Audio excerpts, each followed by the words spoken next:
네, 여러분 안녕하십니까? 여러분들 우리 오늘부터 우리가 3과목 한번 들어가 볼까 하는데요. 제 3과목 직업정보 이론에 대해서 한번 좀 보도록 할게요. 3과목의 직업정보로는요. 여러분 우리가 직업상담사 이제 우리 이론 수업을 할 때 총 5과목이지 않습니까? 우리 필기시험에서 첫 번째 1과목, 2과목, 3과목, 4과목, 5과목 중에 개인적으로 이제 가장 마지막에 했으면 좋겠다라고 제가 학습 그 커리큘럼에서 이야기를 했던 두 과목이 바로 이 3과목과 5과목입니다. 그쵸? 왜 그러냐면요. 제가 예전에도 한번 살짝 이야기를 하긴 했습니다만 이 3과목은 일단 첫 번째, 이건 여러분들 학문이 아니에요. 이거는 그냥 우리가 가지고 있는 여러 가지 직업 관련된 정보들을 누가 많이 알고 확인했냐, 이 문제이기 때문에, 어찌 보면 학문이라는 건 사실 발전된 나름의 논리 체계라는 게 있거든요. 근데 이 정보론은 말 그대로 어떤 팩트에 대한 전달입니다. 그러니까, 여기 파트 자체는 여러분들 우리 대표적으로 워크넷 있죠. 고용노동부에서 운영하는 이 워크넷 같은 경우에 그 안에 하위 항목들을 여러분들이 어떻게 뭐 좀 잘 활용을 해봤는가 이런 거를 체크하는 거라서 사실 여러분 홈페이지가 한 번씩 바뀌잖아요. 그렇죠? 그렇기 때문에 한번 이거를 우리가 뭐 기억했다 그래서 계속 그걸 써먹을 수 있는 건 아니에요. 그리고 두 번째, 이론 자체가 아니기 때문에 학문적으로 발전된 게 아니라서 어떤 논리 체계가 있는 것도 아닙니다. 그래서 물론 이제 조금 이따 배우면 한국 그 표준 산업 분류 같은 이런 것들은 낮은 분류를 할 때 논리 체계가 있긴 하긴 한데 우리가 앞쪽에서 배웠던 1과목에서 뭐 보딘 뭐 이런 그 보딘 혹은 수퍼 혹은 뭡니까 긴즈버그 이런 사람들처럼 그런 어떤 상담 심리학 쪽에서 이론과 관련된 어떤 그런 논리 체계랑은 조금 차이가 있다라는 겁니다. 이해되십니까? 그래서 저는 말씀을 드리고 싶은 게 3과목과 5과목을 제일 마지막에 하라. 왜? 그건 두 가지인데 첫 번째는 뭐냐면요. 일단 개정이 자주 됩니다. 그러니까 기껏 공부를 해놨는데 개정이 돼버리면 그게 답이 아닌 경우가 많아요. 실제로 우리 3과목 나중에 기출문제 한번 풀어보시면요. 제가 이건 X 하세요라고 합니다. 그거 진짜 제가 문제를 제가 잘못 낸 게 아니라 기출이잖아요. 그렇죠? 그 당시에는 그게 답인데 지금 현재는 개정이 돼서 답이 아닌 것들이 제법 많이 나와요. 1과목, 2과목, 4과목은 그런 게 거의 없는데 없어요. 그런 건 없는데 3과목과 5과목은 정보를 전달하는 과목과 법이다 보니까 매년 개정이 됩니다. 그러니까 그런 부분에서 문제가 안 맞는 것들이 있어서 실컷 공부해놔도 그게 답이 아니면 의미가 없는 거예요. 그렇죠? 그러니까 이거는 가장 마지막에 하라는 거 마지막에. 그리고 두 번째. 그래서 이제 3과목과 5과목은 최신을 항상 공부해야 되는 게 맞고요. 그 다음 두 번째는요. 3과목과 5과목을 제일 마지막에 하라는 이유가 바로 3과목과 5과목은요. 물론 5과목의 법을 그렇게 말을 하는 건 저는 잘못됐다고 생각하긴 해요. 무슨 말이냐면 법이라는 건 법 조문이 그렇게 나온 이유가 나름의 원인과 분석이 있어서 그래서 그것 때문에 법이 만들어진 거거든요. 여러분들 우리가 지금 뭐 대표적으로 우리나라에 뭐 여러 가지 법들이 매년 제정되고 있지 않습니까? 그렇죠? 그랬을 때 그런 법이 제정될 때는요. 나름 그 이면에 이유가 있었어요. 그러니까 예를 들어서 어떤 사고나 사건 사고들이 있었기 때문에 이런 사건 사고가 발생을 하는 게 이런 제도적인 부분이 미비했기 때문에 그래서 발생되는구나. 그러면 이런 것들을 조금 보완하기 위해서 법이 개정되고 또 제정도 되는 겁니다. 이해되십니까? 그러니까 법이라는 건 원래 솔직히 말하면 충분히 원인과 결과에 의해서 공부를 하는 게 맞아요. 원래 그게 맞아요. 예. 그래서 사실 제가 이제 5과목을 설명을 할 때도 노동관계 법규 관련된 걸 제가 이제 다른 쪽에서도 강의를 하거든요. 예, 노동법 관련된 제가 그 강의를 할 때는요. 거기에서 할 때는 사실 원인과 결과를 아주 자세하게 설명을 합니다. 그때는 그렇게 자세하게 설명을 하는데 제가 말씀드렸죠. 우리 시험은 그렇게 할 이유가 없어요. 무슨 말이냐면 그 조문이 왜 나왔는지를 설명을 하는데 너무 오랜 시간을 잡아먹으면 사실 제가 계속 이야기를 했죠. 수업 목적에 적합하지가 않습니다. 맞죠? 그렇기 때문에 그렇게 봤을 때 법을 5과목과 3과목은요. 사실 공부하는 방법이 굉장히 단순해요. 뭐냐? 나오는 것들만 체크하면 됩니다. 마치 뭐랑 똑같냐면요. 우리가 1과목에서 상담에서 그 윤리 있죠. 상담 윤리. 제가 그 부분 어떻게 설명했습니까? 그냥 잘 나오는 거 쭉쭉쭉 읽어가면서 체크만 했잖아요. 그렇죠? 그러면서 그것만 그대로 여러 번 읽어서 익숙해지면 된다라고 제가 했던 거 기억나십니까?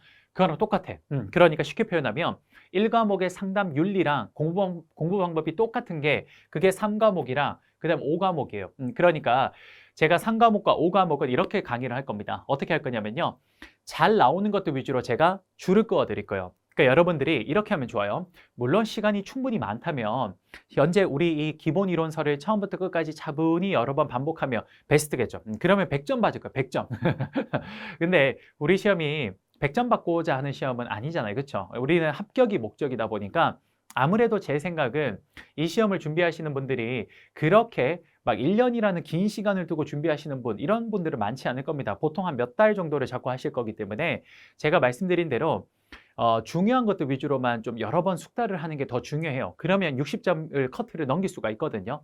그러니까 제가 3과목과 5과목은 제가 강의를 진행을 할 때 제가 이제 여지껏 모든 기출 회차를 다 풀어봤잖아요. 그렇죠? 제가 보통 지금 제가 지금 푼 게 대략 한 15개년 정도 될 겁니다. 15개년, 한 10개년, 15개년? 하여튼 그 사이 정도 될 것 같은데, 어쨌든 그러면 1년에 3번 보니까, 예를 들어서 10개년이라고 해도 한 30회분 정도를 제가 풀어본 거잖아요. 그렇죠? 30회분에서 한 40회분 정도, 이 정도까지 제가 풀어본 건데, 그걸 한 번 푼 게 아니라 여러 번 반복을 하거든요. 저 같은 경우는 강의를 해야 되니까, 그렇죠? 그러면 거기에서 익숙하게 계속 나왔던 구절들이 있습니다. 그렇죠? 특히 3과목과 5과목. 그러면 여기에서 그런 것들을 제가 체크를 해드릴 겁니다. 그러면 그런 것들을 반복해서 공부를 한다면요. 여러분들 기출을 먼저 보고 이론을 보신 분이라면 기출에서 많이 봤던 것들이 이론에 여기 나오니까 이렇구나라고 한 번쯤 복습이라는 느낌으로 가시면 될 것 같고요. 반면에 이론을 먼저 하고 기출을 하시는 분들이라면 제가 이론에서 요거 잘 나옵니다라고 끊어드리면 그럼 그 부분들을 중점적으로 공부해서 기출에 딱 적용을 해보면 답이 보일 겁니다. 그 조금 오그라드는 이야기 있죠. 여러분들은 정답을 보이는 마법을 경험하실 겁니다. 그렇게 돼요. 그게 가능한 과목이 3과목과 5과목이에요. 나오는 게 나와요. 진짜로. 예, 그래서 1과목과 2과목과 4과목은 물론 나오는 유형이 나오는 건 맞는데 그 내용이 조금씩은 바뀌어요. 조금씩은 바뀌는데 여기는 정말 그대로 갖다 붙여요. 특히 법은 정말 그대로 써야 되거든요. 법은. 네, 법이라는 건 거기서 토시 하나 틀려도 안 되기 때문에 법은 정말 그대로 보기에 딱, 그러니까 법 조문에 있는 그 내용이 진짜 토시 하나 안 틀리고 그대로 딱 와요. 예, 그게 법이에요. 법은 절대 인위적으로 조작할 수 없습니다. 그렇기 때문에 그대로 갖다 놔야 되기 때문에 정말로 3과목과 5과목은 우리 기본 이론서를 통해서 그냥 잘 나오는 것만 확인만 해놓으면 이걸 익숙해지면 얼마든지 시험에서 바바바바바박 찍을 수가 있습니다. 오케이? 정답이 보이는 뭐다? 마법을 경험할 수 있습니다. 알겠죠? 그러니까 여러분, 우리 지금부터 3과목은 제가 그렇게 좀 진행을 할 거니까 여러분들이 선생님께서 앞으로 이렇게 진행하겠구나라고 감을 좀 잡고 제 수업을 따라오시면 됩니다. 이해되십니까? 그러니까 모든 과목을 그 학습에 가장 최적화된 방법으로 강의하고 싶어요, 제가. 그래서 아까 1과목과 2과목은 여러분 우리 1과목, 2과목 제가 어떻게 했습니까? 여기다 막 그렸죠. 여기다 막 제가 판서를 미리 꽈득 해가지고 요게 요렇게 합쳐져서 여기 흘러가고요. 여기서 또 이렇게 흘러갑니다. 이런 흐름을 보여드렸죠. 왜 그래요? 그게 실제 시험에 그게 중요하니까 이렇게 비교하는 문제들이 많이 나오잖아요. 그렇죠? 그러니까 그런 것들을 여러분들이 여기서 확인하고 문제를 풀면 훨씬 이해가 쉽고 문제 적용이 쉬우니까 그렇게 가는 겁니다. 그렇죠? 반면 여기는 뭡니까? 이건 그대로 나올 거예요. 그대로. 여기 적혀 있는 것들이 그대로 나오기 때문에 나오는 게 나와요. 그래서 그런 것들만 중점적으로 가져가면 됩니다. 확실히 과목마다 공부 방법이 확 달라지죠. 그게 맞아요. 수험 적합하게 가는 게 맞습니다. 모든 거에 최순위는 수험 적합하는 겁니다. 오케이?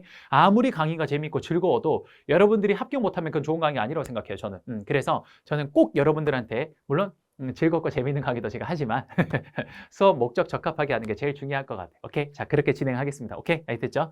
자, 그러면 지금부터 3과목 진행해 보도록 하겠습니다. 첫 번째, 챕터 1장의 직업정보의 제공부터 한번 진행을 해보도록 할게요. 자, 한번 보겠습니다. 우선 첫 번째, 오늘 첫 시간이니까 그냥 가볍게 좀 몇 가지를 좀 체크해 가면서 가도록 할게요. 자, 한번 줄을 한번 그어볼까요? 첫 번째. 자, 직업정보라는 게 뭡니까? 자, 첫 번째 줄 그어보겠습니다. 직업정보란 직업별 직무 내용, 직업 전망, 근로 조건 등 모든 종류의 직업에 관한 정보를 말하며 이러한 정보의 수집, 관리, 제공까지 이 모든 것들을 직업정보라고 이야기를 합니다. 오케이? 그냥 가볍게 보시면 돼요. 그냥 가볍게. 그냥 이런 건 중요하지 않아요. 그냥 하나 줄만 끌게. 처음이니까 여러분들 그냥 앉아있기도 좀 하잖아요. 그렇죠? 그러니까 줄 한번 그어봅시다. 오케이? 자, 그럼 이러한 직업 정보는 크게 두 가지로 우리가 구분을 할 수가 있는데요. 첫 번째 뭡니까? 미시적 고용 정보라는 게 있고요. 두 번째는 거시적 정보가 있습니다. 여기 거시적 정보, 거시적 고용 정보 요거. 그다음에 여기는 미시적 고용 정보 이렇게. 그러니까 여러분 미시적 정보와 거시적 정보는 뭐 별거 아니에요. 그냥 여러분 줄 끊지 맙시다. 저는 줄 끊지 마요. 안 나와요, 안 나와요. 별로 안 나와요. 그냥 읽어보려고. 자, 미시적 고용 정보는 뭡니까? 개인이나 기업 측면에 관련된 정보로서 고인, 구직 정보, 학력, 적성, 흥미, 자격 정보, 교육 훈련, 임금 등의 정보들을 의미합니다. 그렇죠? 요게 여기까지. 그렇죠? 자, 그 다음에 거시적 고용 정보는 뭡니까? 국가적 측면과 관련된 정보로서 노동의 고용 현황과 그 다음에 고용 정책 방향과 실업률, 취업, 이직 같은 거 정보네요. 무슨 말이냐면 미시 정보는 개인과 관련된 거나 기업과 관련된 말 그대로 그 개별적으로 하나하나를 의미하는 거고요. 거시적 정보는 뭡니까? 그러니까 국가 전체적으로 이제 그 큰 그림을 보는 겁니다. 그렇죠? 그런 게 있다 보시면 됩니다. 별로 안 중요해. 됐어요? 그 다음 정보의, 직업 정보의 필요성. 그냥 한번 읽어보십시오. 그냥 읽어보시면 됩니다. 3번을 그냥 읽어보십시오. 그랬어요. 자, 그 다음에 직업 정보의 기능과 역할. 그냥 읽어보세요. 그냥 읽어보시고요. 이것도 그냥 읽어보고. 자, 이거 브레이필드의 직업 정보 기능은 제가 앞쪽에서 한번 했죠. 거기서 별표 치라고 했죠. 그렇기 때문에 뭐 그냥 복습 차원에서 별표 하나 칠까요? 별표 하나 치고 브레이필드의 직업 정보 기능은 첫 번째 동기화 기능, 두 번째 정보 제공 기능, 세 번째 재조정 기능이 있습니다. 아마 요 세 개는 제가 다음번에 실기 시험 때 좀 써먹을 거예요. 그래서 실기에 자주 나오니까 한번 체크하는 정도로 넘어가도록 하겠습니다. 됐죠? 그냥 가볍게 볼게요. 여기도. 자, 이겁니다. 첫 번째, 직업정보 종류인데요. 정보를 수집하는 방법에 대해서 지금부터 설명을 할 건데 첫 번째, 면접법이라는 게 있습니다. 자, 한번 볼게요. 이건 지금부터 잠깐만.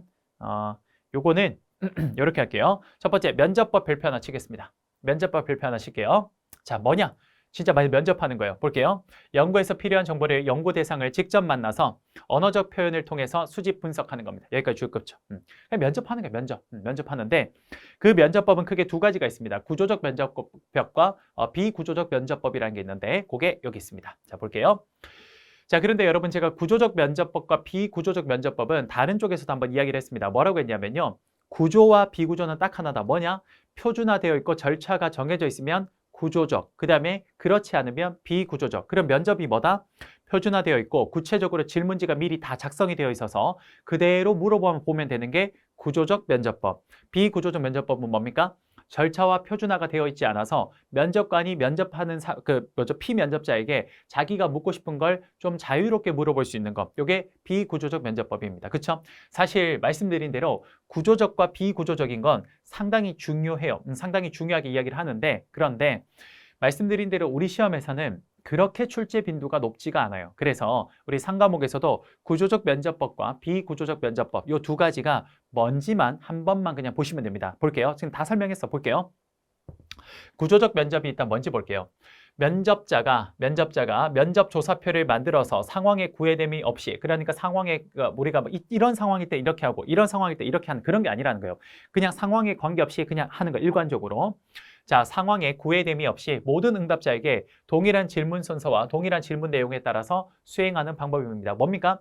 표준화되어 있고 절차가 정해져 있는 건 면접을 구조적 면접이라고 하는 거예요. 제 말 이해되시죠? 오케이. 두 번째, 비구조적 면접이라는 건 뭡니까? 그런 게 아니라는 거야. 이런 거야. 제가 예전에 삼성에 면접 보러 갔을 때 어땠냐면요. 사실 이 구조적 면접과 비구조적 면접은 어느 한쪽을 선택하는 게 아니라 동시에 씁니다. 실제 면접에서는. 그러니까 구조적 면접은 어떻게 하냐. 면접관이 밑에 보고 읽어요. 지원자께서는 가장 힘들었을 때 경험을 이야기 한번 해보세요. 저는 기계인 줄 알았어요. 그러니까 그 면접관이 그냥 보고 읽죠. 네, 뭐라고 하냐. 이런 겁니다. 지원자께서는 가장 힘들었을 때 경험을 상세하게 말씀해 보세요. 이러고 딱 쳐다봐요. 그렇죠? 그런 게 구조적 면접이에요. 이미 인사팀에서 뭘 물어봐야 되는지를 다 줍니다. 그리고 이거 묻고 이거 물으세요. 이렇게 다 되어 있어요. 그리고 채점도 심지어 어떻게 하라고 다 적혀 있어요. 그게 다 구조적 면접. 근데 이제 그렇게 면접을 하다 보면 보통 실무지 면접이 그런 걸 많이 하고요. 그 임원 면접을 가면 임원들은 좀 권력이 있잖아. 그러니까 지 마음대로 하잖아. 그렇죠? 그래서 어떻게 합니까? 이거 적혀 있는 게 있는데 묻지도 않죠. 그냥 갑자기 진짜 앞에 묻지도 않았는데 갑자기 영어로 한번 면접해보세요. 영어로 한번 이야기해보세요. 막 이러지 않습니까? 그죠? 호곡, 이렇게. 또 뭡니까? 뭐라 하다 갑자기, 지원자는 왜 그럼 그렇게 생각했어요? 뭐 이렇게 물어보잖아요. 그렇죠? 그런 것들이 뭡니까? 그게 바로 비구조적 면접입니다. 구조적 면접은 굉장히 표준화되어 있어서 면접관이 그렇게 능력이 없어도 누구나 할 수 있어요. 그래서 되게 좋습니다. 그런 면에서는. 근데 단점은 그러니까 정말 그 지원자들의 속마음이나 그 사람들의 좀 깊숙한 내용을 끌어내기는 어려워요. 반면에 비구조적 면접은 이런 단점을 여기서는 활용할 수 있겠죠. 그러니까 그 내가 봤을 때 이 상황에서 이런 걸 물어보면 좋을 것 같아 라고 해서 그 사람의 속마음을 끌어낼 수 있습니다. 단점은 굉장히 좀 전문적인 어떤 그런 트레이닝을 받지 않은 면접관이 들어가면 그 면접이 어떻게 됩니까? 그렇죠. 그 도구판이 되죠. 도구판. 그렇죠. 강아지판. 그렇죠. 그러니까 그런 게 좀 중요하다라는 겁니다. 오케이? 예, 그러니까 이 정도 보시면 돼요. 이 정도. 이게 많이 나오지 않아. 거의 뭐 매년 한 번 정도로만 나와도 제가 이야기할 텐데 그 정도가 아니에요. 한 몇 년에 한 번꼴로 나왔던 거라서 그냥 이 정도 보시면 됩니다. 오케이? 오케이. 자, 됐고요. 그다음 설문지법이란 건 뭡니까? 말 그대로 조사 방법을 어떻게 하는 거예요? 저 직업 관련된 정보를 어떻게? 설문지 뿌려서 그냥 하는 게 그게 설문지법이에요. 그냥 가볍게 보시면 됩니다. 첫 번째, 설문지법은 조사 연구에 따른 자료 수집 방법으로 가장 널리 이용되는 방법 중에 하나입니다. 그렇죠? 오케이. 자, 그다음 내용 분석법. 요거 하나만 봅시다. 요거는 별표 하나 칠게요. 아까 면접법이라 뭘 별표치냐? 요거. 내용 분석법은 자체적으로 문제가 한 번씩 나올 때가 있어요. 그래서 내용 분석법 일단 별표 하나 치고요. 이건 뭐냐면 말 그대로 내용을 분석하는 겁니다. 어떤 내용 분석하는 거냐? 인간의 의사 전달과 관련된 내용을 분석하는 건데요. 자, 볼게요. 내용 분석이란 자, 줄 끌게요. 인간 활동의 한 방법으로 사용되고 있는 의사 전달이 뜻하는 내용을 파악하고자 하는 것입니다. 그러니까 우리가 말을 하는 전달하는 그 내용 자체를 분석하는 거예요. 말 그대로. 그게 내용 분석법인데 실제로 내용 분석법은 어떤 게 시험에 자주 나오냐면 내용 분석을 사용하는 경우의 수를 가지고 묻는데 그게 이거예요. 밑에 있는 거 이걸 기억해. 이거. 자, 볼게요. 여러분들 여기 쭉 이렇게 꺼 봅시다. 자, 내용 분석은 다음과 같은 경우에 주로 사용됩니다. 첫째, 조사 대상에 대한 직접적인 접근이 어렵거나 상실된 경우. 둘째, 실증적 자료에 대한 보충적 연구가 필요한 경우. 셋째, 조사 대상자의 언어를 분석하고자 하는 경우. 넷째, 분석하고자 하는 자료가 너무 방대한 경우에 주로 사용되고 있습니다. 이해되십니까? 오케이, 됐어요. 이게 내용 분석법입니다. 그냥 하나 체크만 합시다. 좋아요. 자, 그 다음 또 별표 하나 쳐야 됩니다. 직업정보 수집 시 유의사항입니다. 역시 별표 하나 치고 여러분들 쉬워요. 되게 쉬운데 여기서 잘 나왔던 것들을 별표 치겠습니다. 1번부터 6번까지 다 읽어보는데 목표를 명확히 설정한다. 그 다음 직업정보는 조직적이고 계획적으로 수집한다. 다 잘 나오는데 그중에서 가장 잘 나왔던 것들 두 가지가 있습니다. 3번, 4번 별표 칠게요. 과거에 유용했던 정보라고도 가치가 변함으로 필요 없는 자료는 폐기합니다. 그래서 실제로 과거 자료는 주로 직업정보 수집할 때 잘 활용하지 않습니다. 대부분 뭘 많이 하냐? 최신 정보를 써요. 최신 정보. 그래서 4번이 그렇게 나와요. 봐요. 항상 최신의 자료가 되도록 새로운 정보를 지속적으로 보완한다. 3번과 4번과 관련된 요 보기가 실제 정답으로 나오는 경우가 워낙 많으니까 전체를 기억하되 3번과 4번을 더욱더 자세하게 기억하겠습니다. 알겠죠? 과거 정보는 의미 없어 사실은. 왜요? 여러분 직업의 과거 정보가 무슨 의미가 있겠습니까? 지금 내가 내담자가 뭡니까? 내담자가 내가 직업 상담을 할 때 내가 이제 지금 내가 취업을 하고 싶은 건데 과거에 필요했던 그 스킬들이 뭐가 필요합니까? 그 의미 없어요. 그러니까 지금 필요한 거예요. 지금. 자, 봐봐. 예를 들어서 여러분들 예를 들어서 이렇게 한번 설명해 보면 어떨까요? 여러분들 우리가 패스트푸드점 있죠? 예를 들어서 맥도날드나 롯데리아 같은데 과거에 거기에서 알바생들이 필요로 했던 직업의 어떤 자격 조건은 뭐였냐? 뭐 그거는 좀 뭡니까? 좀 기계적으로 일을 하는 그런 것들이 좀 필요했을 겁니다. 뭐 그러니까 말 그대로 루틴하게 만들어진 그 틀 안에서 그대로 움직여주는 걸 좀 성실하게 잘하는 친구들이 되게 중요한 자격 요건이었을 거예요. 그렇죠? 근데 요즘은 아니야. 왜? 여러분 주문받고 하는 이런 것들을 다 누가 합니까? 키오스크가 해요. 요즘에. 그쵸? 그러니까 그때 당시에 필요했던 직업 정보는 지금에는 의미가 없는 거예요. 주문받고를 요즘에 카운터에서 안 해요. 아예 주문은 전부 다 어떻게 합니까? 기계가 하잖아. 그치? 그러니까 이제 그런 것들은 아무리 이야기를 해줘봤자 과거에 쓸모없는 정보가 된 겁니다. 그쵸? 그러니까 최신 정보를 설명을 해야 됩니다. 알겠죠? 그러니까 이 두 개가 얼핏 봤을 때 과거 정보가 되게 중요한 것처럼 느껴지거든. 그래서 사실 틀린 보기로 그 출제자들이 자주 냅니다. 오케이? 그러니까 3번, 4번 하나 체크할게요. 오케이. 그 다음. 이거 별표 한 3만 개 쳐도 됩니다. 정말 자주 나올 거예요. 모든 회차에 무조건 나온다고 생각하면 되는데 민간 정보와 그 다음에 공공 직업 정보 이 두 개를 비교하는 문제가 무조건 나옵니다. 그래서 반드시 하나 체크를 해야 됩니다. 자, 볼게요. 민간 직업 정보는 자, 봐요. 이렇게 보면 돼. 공공 직업 정보는 말 그대로 공익에 적합하게 하는 것들입니다. 주로. 그러다 보니까 특정한 한계를 하는 게 아니라 되게 뭡니까? 포괄적이고 전반적이고 기준도 모두가 알만한 기준을 쓰고 그리고 공익에 쓰는 거니까 뭡니까? 무료로 제공하고 이런 것들이에요. 이런 거. 이게 전부 다 공공직업정보고요. 민간직업정보는 이건 반대예요. 필요한 부분, 특수한 부분, 한 부분을 하거나 혹은 특정한 시기에 하거나 혹은 뭡니까? 딱 그런 부분에 하는 거니까 좀 흥미랑 이런 거를 좀 돋굴 수 있게끔 해야 되고요. 그 다음 또 뭡니까? 그렇죠. 돈을 바꿔요. 그래요. 이런 것들이 가장 큰 차이점입니다. 이게 시험에 진짜 자주 나오거든요. 무조건 여러분 시험 볼 때 나온다고 생각하면 돼. 한 문제, 두 문제. 그러니까 보도록 하겠습니다. 민간 직업 정보는 첫 번째, 이 별표 크게 쳐야 돼요. 민간 직업 정보 별표 치고, 요거 공공 직업 정보도 별표 쳐야 돼요. 이거 다 암기까지는 아닌데 풀다 보면 당연히 알게 돼요. 자, 민간 직업 정보는 1번 필요한 시기에 한시적 신속하게 생산 운영되고요. 단기간에 조사되어서 집중적으로 제공됩니다. 특정 목적에 맞게 하고요. 그 다음 세 번째 시사적 관심이나 흥미도 유도해야 되고요. 돈 받습니다. 그래요. 이거예요. 근데 공공은 공익 목적으로 하고요. 특정한 시기에 국한하지 않고 뭡니까? 전반적으로, 일반적으로, 장기적으로 합니다. 오케이? 그 다음 특정 분야에 국한하지 않고 전체 산업을 대상으로 하고 뭡니까? 무료로 제공하고요. 그 다음에 객관적, 일관적, 포괄적으로 제공을 합니다. 그 다음에 여러분들 이런 것도 좀 적어볼게요. 거기다 뭐라 적을 거냐면요. 6번에다가 여기 6번 하나 더 적읍시다. 6번 제가 하나 한번 불러드릴게요. 6번에다가 관련 직업 정보 간의 비교 활용이 용이하다. 관련 직업 정보 간의 비교 활용이 용이하다. 이것도 공공 직업 정보입니다. 왜요? 이게 뭐냐면 기준을 하나를 가지고 하거든요. 그러니까 일반적으로 전체 업종에서 적용할 수 있는 기준 하나를 가지고 이걸 정보하는 거기 때문에 이거와 이거를 비교가 기준이 딱 하나이기 때문에 비교를 할 수 있는 거예요. 근데 민간 직업 정보는 요때 기준이 다 달라질 수가 있기 때문에 비교가 안 됩니다. 오케이? 그래서 다시 불러드릴게요. 6번이라고 적고요. 요런 보기가 나오면 그러니까 공공 직업 정보인 거예요. 마지막 6번에 관련 직업 정보 간의 비교 활용이 용이하다. 이렇게. 오케이? 자, 그래서 그 두 개를 비교한 게 이겁니다. 근데 지금 말씀드린 이거랑 이것만 잘 기억하면 돼요. 오케이? 별표 요거 두 개 치겠습니다. 민간 직업 정보랑 공공 직업 정보 별표 치겠습니다. 아주 중요하죠. 자, 그 다음 3번. 이것도 역시 별표 쳐야 됩니다.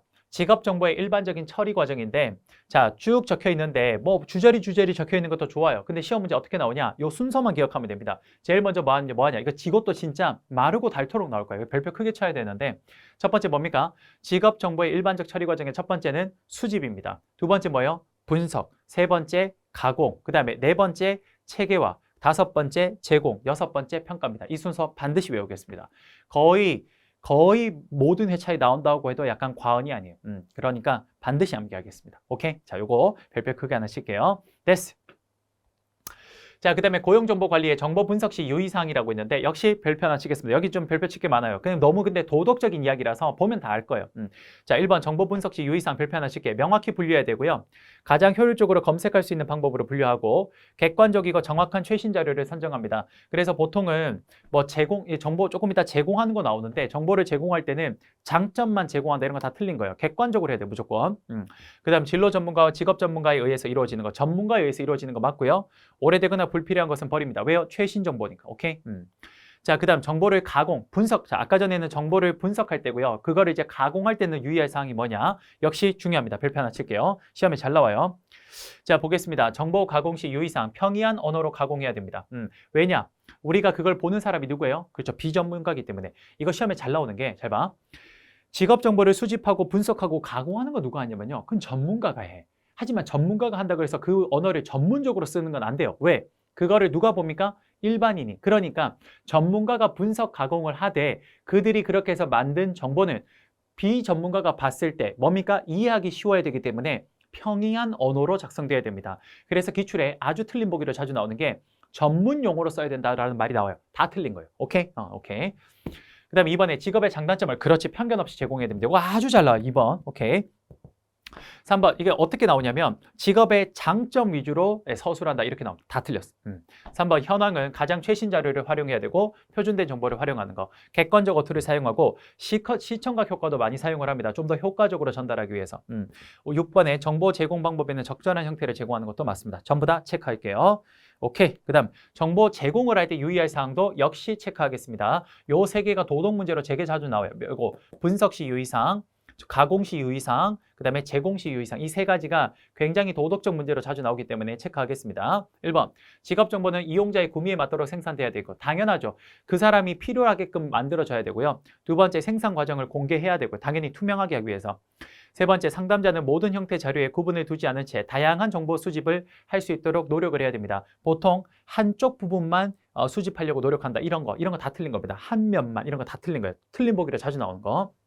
4번에 직업정보 제공 후 작업과 일에 대한 내담자의 태도 및 감정을 자유롭게 표현할 수 있도록 하면서 그 피드백도 활용을 한다. 오케이, 됐습니다. 이 정도 체크하면 되겠습니다. 요거 3단계는 기억할게요. 첫 번째 분석, 두 번째 가공, 세 번째 제공. 요 세 가지는 도덕 문제로 올바른 거 찾는 거 나오니까 체크하겠습니다. 자주 나와요. 그러니까 체크. 오케이. 고용정보의 평가 그냥 보십시오. 오케이. 자, 그 다음에 한국직업정보 제공 자료라는 게 있습니다. 자, 한국직업정보 사전이랑 이런 것들이 좀 나오는데 요게 시간대가 조금 애매하네요. 그렇죠? 자, 그러면 여러분들 우선 이번 시간은 여기에서 일단 좀 마무리하고요. 다음 시간에 우리가 여기 한국직업사전부터 한번 진행을 좀 해보도록 할게요. 자, 여러분 수고 많으셨고요. 오늘 우리 우선 첫 시간이니까 약간 가볍게 좀 진행을 했습니다. 제가 별표시라고 한 것들만 정확하게 반복해서 보신다면 기출문제 때 여러분들 정답이 보이는 마법을 경험하실 겁니다. 알겠죠? 예. 그래요. 수고 많으셨습니다. 여러분 감사합니다.